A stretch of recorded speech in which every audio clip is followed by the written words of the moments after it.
dari Finsky Tower mengucapkan wah bangga banget ya setiap tahun teman-teman ini mensupport kita semua ya untuk kita membantu mengedukasi masyarakat ya. Nah hari ini kita membuat press con sebenarnya ada 3 ya, ada Oki, ada Alisa Subandono dan Dude Herlino. Tapi masih syuting yang 2 itu. Ya kita berharap aja walaupun telat bisa datang ya. Gitu. Tapi saya sudah siapkan video juga. Ya. Oke, nah press con ini kita adakan berbarengan dengan ulang tahun cucu dari Prof. Debbie Finsky dan anak dari Dr. Natasha Finsky. Ibunya sudah mengikuti permintaan anaknya untuk bergaya seperti Barbie. Ya, di mana perlu kita ketahui juga teman-teman, Valerie adalah bayi pertama yang menyimpan tali pusatnya di Celtech Stem Cell Center Finsky Tower. Ya, sudah masih kecil tapi pahalanya sudah banyak. Nanti tinggal ditanyakan juga sama Ustazah Oki, Prof. Debbie, Dr. Natasha, maupun dengan Mas Sony dan Baik. Ya. Oke, saya persilakan teman-teman. Monggo, Baik mau ditanya. Oke, saya ambil alih ya. Baik, terima kasih Mbak Aci. Sambutannya cukup singkat tapi berbobot. Thank you. Jadi mungkin teman-teman wartawan, terima kasih juga sudah datang memenuhi undangan. Dan kalau mau ada yang ditanyakan, monggo silakan. Kita diskus santai aja ya. Jadi nggak usah tegang. Karena ini kan bukan konferensi pers politik ya. 102 atau 03 beda ini. Ini urusan kesehatan. Iya betul. Urusan kesehatan. Monggo silakan. Jangan malu-malu. Langsung aja. Boleh Mas. Nama RCTI. RCTI. Mas Komar. Langganan ya. Iya. Terkait apakah penggunaan tali pusat tadi itu harus dengan, kan ada istilah kromosom XY, kromosom XY orang tuanya. Apakah jika beda kromosom, misalnya Ustazah Oki pernah coba ke orang tuanya ya, apakah itu ada efek atau efek? Mas Komar ya? Iya. Komar, wow. Sony ini dari Natasha masih kecil. Iya. Saya masih kecil juga. Bagus pertanyaan. Kita beri tepuk tangan dulu. Wow, keren. Jadi siapa yang mau jawab langsung? Saya jawab ya. Okay. Jadi Mas Omar, kayak Mas Sony bilang, that's a great question. Sebenarnya kalau kita bicara sel punca, kita nggak lagi ngomongin soal itu, karena dia sudah lebih murni, dia sudah di atasnya. Jadi yang kromosom yang apa itu kan memang sudah sama ya bagi semua manusia. Yang beda nanti alergennya, makanya nanti ada alergen tes. Tetapi sel punca itu ada alogenik autologus ya, dipakai untuk diri sendiri gitu kan ya, tapi bisa juga disumbangkan untuk orang lain ya. Kita lihat aja kayak donor darah, bagaimana kromosomnya ya kan, tapi kita sekarang sudah bicara sel puncanya, jadi yang itu sudah tidak ada masalah lagi. Tapi kami tetap dari World Council of Stem Cell di Geneva tetap punya SOP bahwa setiap orang, walaupun kita anggap misalnya bisa sama, semuanya pasti cocok, begitu kan? Sekian dekade pasti cocok, tapi tetap ketat sekali SOP yang diberlakukan di pusat dunia dan di Celtech. Celtech akan sama dengan apa yang diberlakukan di pusat dunia. Jadi, karena presidennya ada di sini, jadi pasti tahu apa aturannya. Nggak perlu ditegur-tegur, karena the regulation dunia akan datang dari tim ahli kami dan akan keluar dari sini tanda tangan. Jadi itu beruntungnya Indonesia sebenarnya, bahwa kita bisa tahu. Mungkin kalau saya tidak terpilih jadi presiden, saya juga nggak ngerti, karena saya hanya menjadi anggota biasa, dan itu saya nggak bisa tahu dari lokal. I should know dari pusat. Jadi saya nyatakan dari World Council of Stem Cell bahwa dengan keilmuan melalui jurnal itu sudah ada. Dr. Natasha mau tambahkan? Jadi mungkin intinya adalah kalau misalnya allogeneic dari donor, kita masih harus make sure kalau dia match atau enggak. Tapi chance untuk dia nggak match itu very small karena the cell has been washed and nggak ada genetic material sebenarnya yang carried on ya di sel tersebut. Makanya bisa pakai donor. But pasti orang akan merasa lebih nyaman bila itu dari keluarganya sendiri. Jadi kalau memang misalnya sudah disimpan di Singapura, di Malaysia ataupun di Indonesia, bisa dikirim ke lab kita di Celtech Stem Cell Center. donor, nanti kita proses untuk membuat stem cell untuk keluarganya. Tapi bisa juga kalau misalnya memang tidak sempat disimpan, sudah terlanjur dikubur. Di Indonesia, I'm sure most of people udah kubur duluan. Zaman dulu deh. Nggak apa-apa bisa pakai donor, tapi kita to make it safe, walaupun the chance untuk tidak match itu very small, kita tetap melakukan allergen test. Jadi allergen. Yes. Ada yang kira alergi, jadi dia mau tes alergi, alergi bukan. Ya, cuma walaupun gitu sekarang kan lagi, kemarin ada wartawan dari sini siapa yang bertanya, sedang ada pelarangan kan di Singapura, namanya di band. Larangan untuk Karena ada 2000 lebih sel tali pusat yang mati di Singapura. Jadi kita sekarang kebanjiran gitu. banyak sekali Permintaannya, permintaan keren. karena mereka Masya Allah. dari pemerintah Singapura sendiri sedang melarang. bagus lah. Pak Ori, Iya, halo. terima kasih, Oma. Congratulations. Pertanyaannya. Ada lagi yang lain? Good question. Silakan teman-teman yang lain. Oke, Ustazah Oki sendiri pakai sel. acara hari ini kali ya. Iya. Ya, saya boleh Kegiatan hari ini Apa-apa? perhatikan. kegiatan hari ini apa aja tuh? Oh ya, saya menceritakan ya. Hari ini hari yang istimewa sekali. Hari ini adalah hari di mana kita ketahui ada anti-aging icon di depan. Pada zaman itu kita belum memiliki laboratorium sendiri. Kemudian kita memiliki laboratorium sendiri.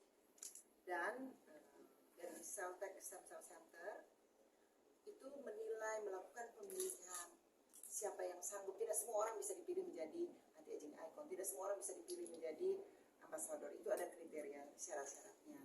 Karena termasuk dari World Council of Stem Cell kita berapat, kita menentukan ambasador kita. Kalau Mas Wali sama Ustazah Oki dulu dari World Council of Preventive Medicine di Paris ya. Sekarang bersama-sama nih kita menilai, dan dari Celltech CEO-nya Dr. Natasha kami memutuskan bahwa pada tahun ini kami mengangkat seseorang perempuan yang menurut saya seorang ustazah yang doktor, saya nggak tahu gelar doktornya itu sudah berapa, internasional juga, beliau berbicara di banyak negara, bukan hanya negara Arab ya, bukan Amerika, Inggris, apa, bukan di seluruh dunia, dan beliau memiliki personal experience dengan stem cell yang membuatnya bahwa oh iya ini dibutuhkan. Karena itu pada tahun ini kami dari World Council of Stem Cell maupun dari Celltech Stem Cell Center memilih seorang perempuan yang hebat. Saya sebut dengan hormat Ustazah Oki Setiana Dewi. Yes. Dan kenapa hari ini kita satukan? Karena memang ini baby pertama loh yang disimpan di Celltech Stem Cell Center itu. Ya dia sendiri mungkin nggak tahu apa-apa. Ya, tapi kita satukanlah pada hari ini karena juga tempatnya tidak jauh dari klinik kami. Kami juga minta waktunya Ustazah Oki tepat dan keluarganya, maka kita laksanakan pada hari ini. Menurut saya ini adalah momen yang sangat penting bagi dunia, bagi Celltech Stem Cell Center, dan bagi teman-teman wartawan. Saya ingat dulu saya pernah bikin education untuk teman-teman, dan mungkin harus kita ulangi lagi karena nggak semua yang ikut ke Kongres Dunia di Bali. Waktu itu Mas Wani menjadi MC, Edis lagi di luar negeri kayaknya. Pada saat itu juga Ustazah Oki memberikan presentasinya mengenai experience-nya, dan itu mengagumkan dunia. Jadi pada waktu itu hadir semua vice president saya, ada yang dari Jerman, ada yang dari Eropa, ada yang dari Dubai, seluruh dunia, dan kami sepakat. Jadi mudah bagi saya, siapa who is the ambassador of Stem Cell? I said, you remember in the Grand Hyatt Bali? Oh yes, we remember. Nah, itu langsung mereka semua menyatakan persetujuannya. Jadi harus ada banyak tanda tangan, dan CEO Dr. Natasha memilih dengan tegas, ya. Aklamasi. Dewi. Yang saya hormati ini, masya Allah ya, beliau itu ibu, guru, dokter, sahabat, Nenek. nenek. Marit. Masya Allah, bahagia sekali bisa sama Prof. Dewi, juga bukan setahun 2 tahun ya Prof ya. Dari belum nikah, dari masih perawan loh. Iya. Perawan loh Bang Ori. Juga bahagia bersama dengan Dr. Natasha, ada Mas Odi di sini, Mbak Edis juga. Ini udah kakak saya, ada sahabat tuh, ada teman berbagai macam. Pokoknya kalau udah kayak Mbak Edis tuh, kalau beliau lagi nggak di luar negeri datang biasanya. Iya. Masya Allah, dan insya Allah. Ya dulu Mas Wali kalau gak disebut nanya. Oh iya, iya. Kita ketemu di Bali. Demulat. Oke. Saya bahagia sekali karena menjadi bagian dari secara spesifik Celltech Stem Cell Center ya. Secara globalnya bergabung dalam dunia perstem cellan gitu ya, bersama dengan Prof. Debbie dan juga orang-orang hebat di jajaran dan di belakang beliau, Masya Allah. Saya teringat sekali Prof ketika Allah takdirkan Sulaiman dengan Prader-Willi syndrome. Pada saat itu namanya ibu baru lahiran, masih sedih-sedih, masih nangis-nangis, masih berpikiran macam-macam. Karena dokter namanya kelainan langka, tidak mudah untuk langsung menegakkan diagnosa pada saat itu juga. Dibutuhkan beberapa pemeriksaan, berbagai macam dokter, bahkan darahnya harus dikirim dulu ke luar negeri, dan prosesnya cukup panjang. Pada saat itu saya teringat sekali salah satu profesor yang menangani Sulaiman, beliau mengatakan, oke, pada saat itu saya masih menangis-nangis di NICU. Pada saat itu kata beliau, saya yakin entah kenapa kamu dipilih sama Allah dengan kisahnya Sulaiman yang seperti ini, satu hari nanti pasti kejadian yang kamu alami bersama dengan anakmu ini akan menjadi sesuatu yang bermanfaat untuk banyak orang satu hari nanti. Jadi beliau mengucapkan perkataan seperti itu yang pada saat itu saya juga masih nggak berpikir macam-macam, teman-teman semua, karena saya nggak tahu apa rahasia Allah dengan memilih saya dari miliaran manusia untuk mendapatkan anak dengan kelainan langka. Tapi pada saat itu Profesor Rina namanya, beliau yang menangani masalah anak-anak di NICU, beliau katakan, entah kenapa saya yakin Allah pilih kamu untuk dan Sulaiman untuk bermanfaat untuk banyak orang. Waktu terus berlalu, ternyata saya baru menyadari bahwa di Indonesia ini orang-orang belum tahu tentang Prader-Willi syndrome, teman-teman semua. Padahal di luar negeri sana, Prader-Willi syndrome itu sudah dibahas banyak di international conference, kayak di jurnal, kayak di berbagai macam perkumpulan para dokter itu sudah banyak dibahas. Namun Indonesia nggak tahu tentang Prader-Willi syndrome. Sehingga itu yang membuat saya jadi orang yang banyak searching, banyak baca, banyak cari tahu yang terjadi di Indonesia, karena saya harus cari yang senasib dengan saya dengan anak-anak Prader-Willi syndrome. Dan saya menemukan banyak anak-anak yang meninggal dunia di usia kecil. Beberapa anak itu saya kirimkan foto dan videonya ke Prof. Tiap Debbie. hari saya dikirimin. Dan saya katakan, saya nangis karena mungkin merasa senasib sepenanggungan dengan anak-anak itu. Dan saya pelajari apa yang menyebabkan anak-anak ini meninggal dunia di usia kecilnya mereka, supaya saya bisa mengantisipasi untuk anak saya sendiri. Gitu. Walaupun ketika saya tanya dokter, apakah Prader-Willi syndrome bisa mengancam nyawa atau dia bisa bertahan hidup panjang atau tidak, dokter mengatakan insya Allah dengan terapi akan lebih baik.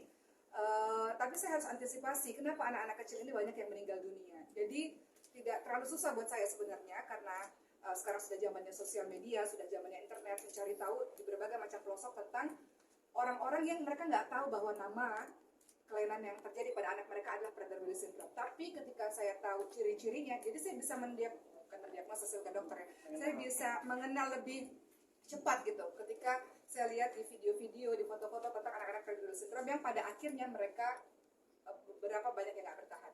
Singkatnya, perjalanan dengan Prader-Willi syndrome ini membuat saya banyak berkoneksi dengan orang-orang di luar sana, di luar negeri, karena di Indonesia belum ada awareness tentang itu. Sampai akhirnya dokter-dokter salah satu rumah sakit mengatakan, kayaknya Oki harus buat komunitas Prader-Willi syndrome Indonesia. Udah ada.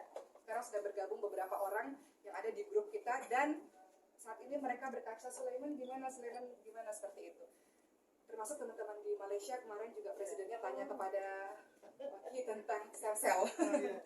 Karena saya gabung di komunitas di Malaysia juga, mengingat di Indonesia belum banyak saya kumpulkan gitu ya teman-teman semua. Intinya, sampailah perjalanan saya ketemu dengan Profesor Debbie. Panjang ya ceritanya. Intinya adalah saya memiliki secerca harapan, dan saya fokus kepada harapan itu di saat banyak sekali jurnal maupun banyak sekali video-video yang menakutkan buat saya, tapi saya nggak pernah fokus dengan hal-hal seperti itu. Saya fokus dengan kisah-kisah keberhasilan yang mungkin memang sedikit jumlahnya, tapi itu menjadi penyemangat bagi saya. Sampai akhirnya saya ketemu sama Profesor Debbie dan kemudian mulai menjalankan untuk Sulaiman TV. Iya, di acara TV, dan nggak sengaja ngobrol, ternyata saya juga baru tahu, selama ini saya tanya stem cell buat kecantikan, buat awet muda, buat badan kita, rambut kita, kulit kita bagus. Saya nggak tahu kalau stem cell itu ternyata mengobati, insya Allah bisa, bukan mengobati ya, bisa mengatasi 80 jenis penyakit. Akhirnya mulai dari kisah itulah sampai hari ini Sulaiman sudah berapa kali ya, Prof? 4 kali di stem cell, dan Prof Debbie mengatakan insya Allah akan ada rutin untuk pemeriksaan kesehatan Sulaiman. Saya katakan pada Prof Debbie, mau saya jadi brand ambassador kayak Prof, nggak jadi brand ambassador, mau muka saya muncul atau nggak muncul pun, ketika saya sudah merasakan manfaatnya stem cell, secara otomatis, bahkan tadi Prof, kenapa kita telah datang kemari? Karena ada seorang ibu yang usianya sudah sepuh, sakit di lutut. Pertama kali yang dikatakan, ibu boleh nggak coba stem cell, Bu? Belum dinobatkan sudah baik banget. Sekarang setiap kali ketemu orang sakit, mau cancer kah, autoimun kah, autis kah, diabetes kah, pasti kalimat saya adalah boleh nggak coba stem cell, boleh nggak ini Celltech Stem Cell Center, boleh nggak hubungin ke situ. Sayang ya kalau ngelihat orang kayak nggak bisa jalan, padahal gampang banget gitu loh. Insya Allah. Itu bisa diatasi. Kenapa saya katakan begitu? Karena kan gak hanya Sulaiman ya, ibu saya kan juga begitu ya, autoimun, ibu yang sudah belasan tahun dengan Ibu gimana? ibu sehat, ibu mau datang. Ibu suruh istirahat, dia mau istirahat. Ini mau datang acaranya Valeri. Jadi ibu saya yang kemarin sempat serangan jantung dan berhenti napas dan segala macam yang semua orang mengatakan susah gitu ya, sekarang sehat, alhamdulillah. Jadi dengan semua kisah itu saya nggak ada 17 tahun minum obat. 17 tahun minum obat autoimun sebetulnya. Sekarang Sudah berhenti, nggak ada yang suruh, bukan saya ya, ibu berhenti sendiri. Jadi ada gejala. saya pikir ini nggak mudah untuk diucapkan bagi orang yang nggak pernah ngalamin ya. Tapi karena saya mengalami ini dan saya lihat bagaimana ibu saya maupun anak saya dalam keadaan yang sehat sampai sekarang. Kemarin Sulaiman juga udah bagi rapot, udah sekolah dengan teman-teman yang seperti biasanya gitu, bukan mundur ya, maksudnya teman-teman yang seusianya. Jadi Memang dia pintar. amin. Jalan dulu susah, terus udah bicara. follow IG-nya selain. Iya, Ikutin dari beliau bayi. ikutin dari bayi, ikutin. Dan sekarang saya jadi banyak ditanya sama orang-orang, termasuk di luar negeri sana tentang stem cell. Ambassador ke luar negeri juga. Jadi bagi saya hari ini tentu satu kehormatan untuk saya ketika diangkat menjadi brand ambassador dari Celltech khususnya ya, kemudian stem cell dunia pada umumnya. Tapi bagi saya apapun itu, mau saya dilantik atau nggak dilantik Prof, mau udah kelar BH-nya ataupun masih lanjut BH-nya, saya pikir itu kewajiban buat saya untuk ngasih tahu kepada banyak orang, karena banyak orang yang belum tahu tentang stem cell, teman-teman semua. Stem cell itu nggak semua orang tahu, tapi andaikan mereka tahu, mereka akan mendapatkan begitu banyak surprise ya dalam kehidupan mereka, bahwa sekarang zaman makin berkembang, teknologi makin berkembang, dokter-dokter makin pintar, insya Allah selalu ada jalan. Beliau selalu bilang nggak boleh kehilangan harapan, selalu ada jalan. Jadi terima kasih Prof. Bibi, terima kasih Dr. Natasha, dan terima kasih untuk seluruh jajaran dokter. Yang paling penting saya sehat, karena banyak sekali yang memerlukan dokter Amin. dan Dr. Natasha untuk Terima kasih. membantu anak-anak kita atau keluarga kita yang sakit. Insya Allah. Jangan boleh keluar.